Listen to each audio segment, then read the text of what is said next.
दिल्ली के सरकारी स्कूल अब तक पढ़ाई, खेल और बच्चों के भविष्य की पहचान माने जाते थे, लेकिन राजधानी के government boys senior secondary school D block Jahangirpuri में हुई चाकूबाजी की वारदात ने एक बड़ा सवाल खड़ा कर दिया है।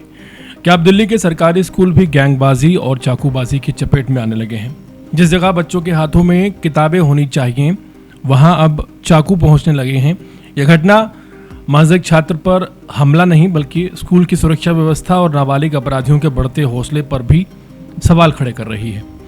गुरुवार 6 अगस्त को स्कूल के बाहर उस समय अफरा तफरी मच गई जब एक 18 वर्षीय छात्र रोहित निवासी बी ब्लॉक जहांगीरपुरी पर स्कूल के मुख्य गेट के बाहर चाकू से हमला कर दिया गया। घटना की सूचना मिलते ही पुलिस मौके पर पहुंची और जांच शुरू कर दी। स्कूल के टीजीटी हिंदी शिक्षक अतुल पांडे ने पुलिस को घटना की जानकारी दी और यह बताया, पुलिस जांच में सामने आया कि हमला करने वाला एक नाबालिग छात्र है जो स्कूल में 8वीं कक्षा में पढ़ता है। दरअसल किसी और छात्र को निशाना बनाने आया था। पुलिस के मुताबिक 2 दिन पहले उसका स्कूल के एक दूसरे नाबालिग लड़के से झगड़ा हुआ था। उसी रंजिश में वो चाकू लेकर स्कूल पहुंचा, लेकिन जिस छात्र पर हमला करना चाहता था वो उस दिन स्कूल ही नहीं आया था। इसी दौरान उसने गलती से रोहित को वही छात्र समझ लिया और स्कूल के गेट पर ही उसके पेट के नीचे चाकू घोंप दिया। हमले के बाद स्कूल परिसर के बाहर चीख पुकार मच गई। घायल छात्र को तुरंत बाबू जगजीवन राम मेमोरियल अस्पताल ले जाया गया। डॉक्टरों ने जांच के दौरान पाया कि उसके पेट के निचले हिस्से में एक चाकू धंसा हुआ है और प्राथमिक उपचार के बाद उसे बेहतर इलाज के लिए बाबा साहेब अम्बेडकर अस्पताल रेफर कर दिया गया।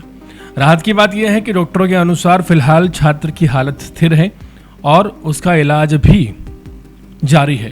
पुलिस ने हमला करने वाले नाबालिग को मौके से पकड़ लिया। उसके खिलाफ जुवेनाइल जस्टिस के तहत कार्रवाई की जा रही है।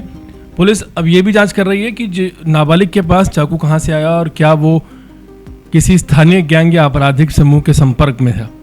ये घटना ऐसे समय में सामने आई है जब दिल्ली में नाबालिगों से जुड़े अपराध लगातार बढ़ रहे हैं। चोरी, स्नैचिंग, लूट, मारपीट और गैंगवार जैसी वारदातों में नाबालिगों की संलिप्तता पहले ही चिंता का विषय बनी हुई है। अब स्कूल के बाहर चाकूबाजी जैसी घटना ने इस चिंता को और ज़्यादा गहरा दिया है। सवाल यही है कि आखिर एक 8वीं कक्षा का छात्र चाकू लेकर स्कूल तक कैसे पहुंचा? क्या स्कूल के बाहर सुरक्षा व्यवस्था पर्याप्त नहीं है? क्या बच्चों में बढ़ती गैंग संस्कृति, गैंग कल्चर और हिंसक मानसिकता समय रहते इस पर रोक लगाने की जरूरत नहीं है?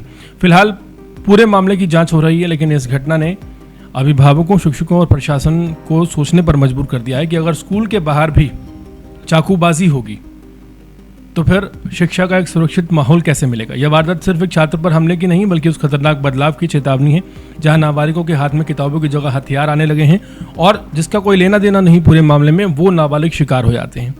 इस मामले में भी ऐसा ही हुआ। लड़ाई 2 और छात्रों की हुई थी, लेकिन चाकू किसी और को लग गया।